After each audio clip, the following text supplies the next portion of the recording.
बाकी जो मुलाजमीन होते हैं इनके भी कोई अहम हुकूक होते हैं जो हम नहीं पूरे करते? फ़िज़ा, इसमें सबसे पहले सोचने वाली और महसूस करने वाली बात ये कि कोई आपका मुलाजिम है, इसमें उसका क्या कसूर है और आपका क्या कमाल है। जो हमें लगता है कि हम बड़े कमाल के हैं और ये बेचारा है शायद, तो बेचारा तो वो नहीं है। एक अल्लाह ने तकसीम पूरी दुनिया की रखी है, किसी को मालिक बना दिया है, किसी को मुलाजिम बना दिया है, किसी का कोई कमाल नहीं, अल्लाह की तकसीम, एक निज़ाम चल रहा है सारे का सारा। अब जब आप उसकी जगह आके सोचते हैं तो उसकी एक पूरी दास्तान होती है, दुख की दास्तान होती है। वो किस तरह से, किन मजबूरियों की वजह से आपके दरवाजे के बाहर बैठा हुआ है, क्या उसके चैलेंज हैं। बड़ी दुनिया तो लाहौर शहर या बड़े शहरों में देखिए, दूसरे शहरों से हिजरत करके यहाँ नौकरी कर रही होती है, जॉब कर रही है। अब वो जो जॉब कर रही होती है, नौकरी कर रही होती है, वो दुनिया उनका ज़रा विछोड़ा ज़रा महसूस कीजिए कि उनकी फैमिली दूर है, वो किस कर्ब से गुजर रहे हैं, उनकी इमोशनल स्टेट क्या है, उनकी नीड्स क्या हैं। मैं तो सबसे ज़्यादा जो हैरान होता हूँ ना जी, कि वो खाना जो ताज़ा खाना है उसको बासी करके कुछ दिन रखने के बाद फिर मुलाजिम को देते हैं। अल्लाह के बंदो, फरमाया तो ये गया है कि जो अपने लिए पसंद है वही अपने मुसलमान भाई के लिए पसंद करो। और आप ये करके देखिए, मैं आपको दावे से कहता हूँ कि जिस घर में एहसास है उस घर का मुलाजिम चोरी नहीं कर सकता, वो घर का फर्द बन जाएगा सर। वो जो आपकी होगा, गंद को साफ करता है, आपके वॉशरूम लैट्रीन साफ करता है, आपके जूते साफ करता है, ठीक है, आपकी मालिशें करता है, जो आपके बच्चों की देखभाल करता है, जो आपके किचन के कचरे उठाता है, ठीक है, डस्टबिन साफ करता है, आपके हर पूरे घर को चमकाता है, झाड़ू तपड़ी हर वो काम जिसको आप कहते हैं ओ माय गॉड मेरे नेल्स खराब हो जाएंगे, ओ माय गॉड मेरी स्किन खराब हो जाएगी, वो सारे वो काम करता है, ठीक है। अच्छा, अगर वो ना हो तो उनके बगैर तो आपका तो घर का बुरा हाल हो जाएगा, ठीक है, आपका अपना खुद का बुरा हाल हो जाएगा, तो उनके साथ हम कितना बुरा करते हैं। मुझे बताएं, जो माशरे में हम खुद को बड़ा और इनको छोटा समझते हैं, ये क्या ज़हनियत है? मेरा ख्याल है कि ये एक बीमारी की शक्ल है, तकब्बुर की एक फॉर्म है कि खुद को हम सुपीरियर समझते हैं और सामने वाले को इन्फीरियर समझते हैं। और साथ ही साथ ये कहीं ना कहीं एक रूह की भी बीमारी है कि हमारे अंदर कहीं ये कॉम्प्लेक्स बैठा हुआ है। एक बड़ा पुराना जुमला जो मुझे हमेशा ही बड़ा अच्छा लगता है कि गुर्बत ख़त्म करना बड़ा आसान है, एहसास गुर्बत ख़त्म करना बड़ा मुश्किल है। तो कई लोग ग्रो कर जाते हैं, सेठ बन जाते हैं, पैसा कमा लेते हैं, लेकिन एहसास गुर्बत अपनी जगह पे कायम रहता है। और वो एहसास गुर्बत के साथ जब वो मुलाजमों को ट्रीट करते हैं तो इंतहाई बुरे रवैये फिर देखने को मिलते हैं। मैं आपको ये भी बताऊं कि जितनी दुनिया में लीडरशिप की किताबें, मैनेजमेंट की किताबें, टीम बिल्डिंग की किताबें, वो लीडरशिप के लेवल्स की बात करते हैं। एक लेवल है, दूसरा लेवल है, तीसरा, एक पीक लेवल है।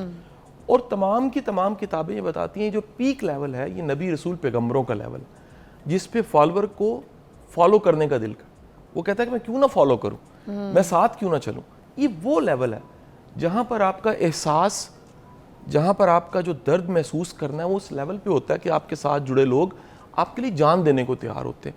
हमें मोहब्बत करनी नहीं आती, हमें ताना देना आता है, हमें नफरत करनी आती है, हमें टॉन्ट करके किसी को साथ चलाना, प्रेशराइज करके, तनख्वाह लेट करके, तनख्वाह ना दे के, आधी तनख्वाह दे के, तनख्वाह काट के, इस तरह चलाना आता है। लेकिन आप कभी किसी का एहसास करके देखिए। हमारे यहाँ आम जुमला है, हाँ जी एहसास करेंगे तो अगला चौड़ा हो जाएगा, अगला जो है वो फिर नहीं ध्यान करेगा, थोड़े में बोता पड़ जाएगा, इस तरह के जुमले बने हुए। मैं दावे से कहता हूँ इंसानी नफ्सियात के मुताबिक तो 99.9% लोग मोहब्बत की ज़ुबान समझते हैं, और इशारिया 1% जो लोग हैं उनके साथ कोई प्रॉब्लम हो सकती है।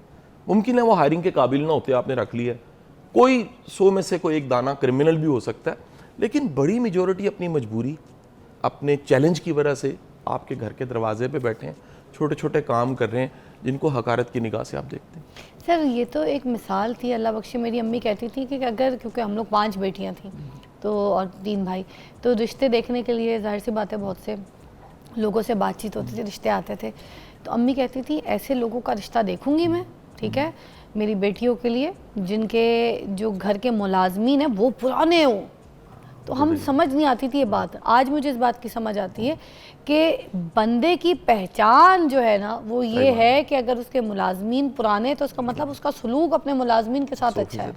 ऐसे ही है, बिल्कुल तो बंदा पहचाना जाता है अपने नौकरों से, अपने मुलाजमीन से, इससे पहचाना जाता है। फिर देखिए वो मोहताज है, उसके पास तो इतनी पावर नहीं है, वो आपको डिसमिस नहीं कर सकता, आप उसे डिसमिस कर सकते हैं।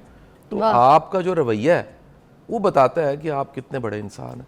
एक आपको ये भी बताऊं, वो तमाम लोग, मैंने इंतहा की उनमें मुनाफिकत देखी है, जो ताकतवर को देख के, जिससे काम है, उसे देख के सरजी कर रहे हो और माड़ा बंदा देख के उसके सर पे चढ़ जाए। सबको मुनाफिक देखा मैंने।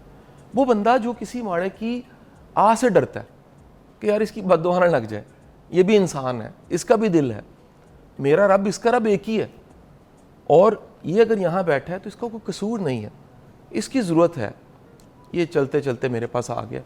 तो मैं दावे से कहता हूँ कि जो दुआ आप किसी वलीउल्लाह से जाके करवानी है, किसी बाबे से करवानी है, अपने मुलाजमों से दुआ लेके देखिए, उनकी दुआ भी अर्श तक पहुँचती है, उनकी दुआ भी अल्लाह सुनता है।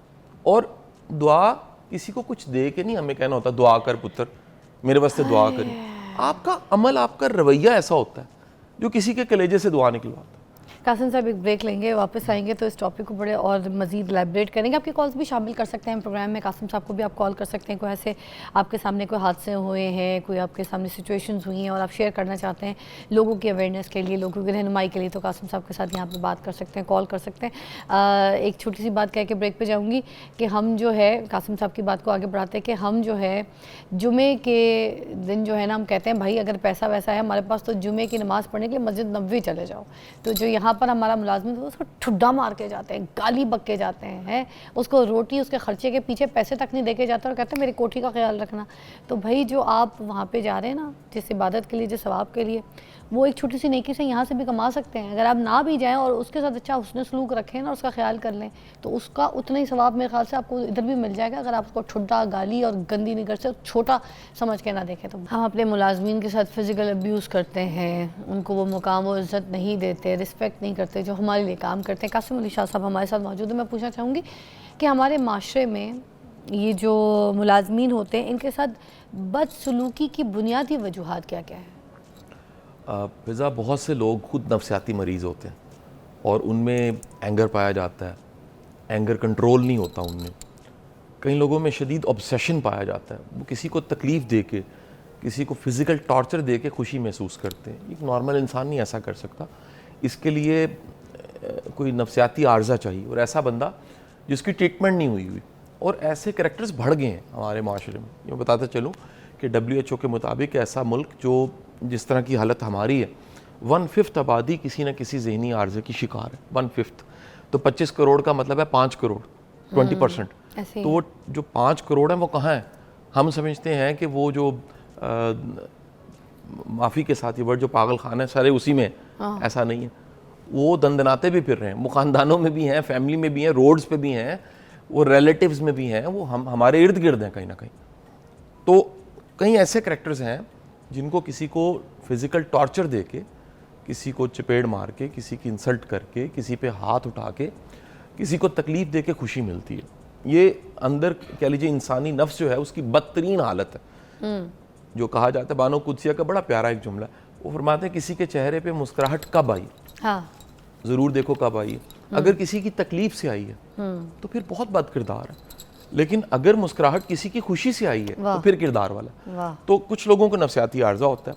अच्छा, इसी तरह कह लीजिए कुछ लोग, ये बड़ा कॉमन प्रैक्टिस है, प्रॉब्लम कहीं और होती है और वो माड़े पे, कमज़ोर पे पूरा गुस्सा निकाल देते हैं। मसलन गुस्सा किया बॉस ने और गुस्सा निकाला आपने मुलाजिम पे। गुस्सा था घरवाली पे, आपने जाके निकाल दिया मुलाजिम पे। गुस्सा था दफ्तर में, आप घर लेकर आ गए, आपने बच्चों पे या घर के मुलाजिम पे निकाल दिया। बाज़ औक़ात आपका जो मूड है उसमें एंग्जाइटी, तेज़ी, एंगर होता है।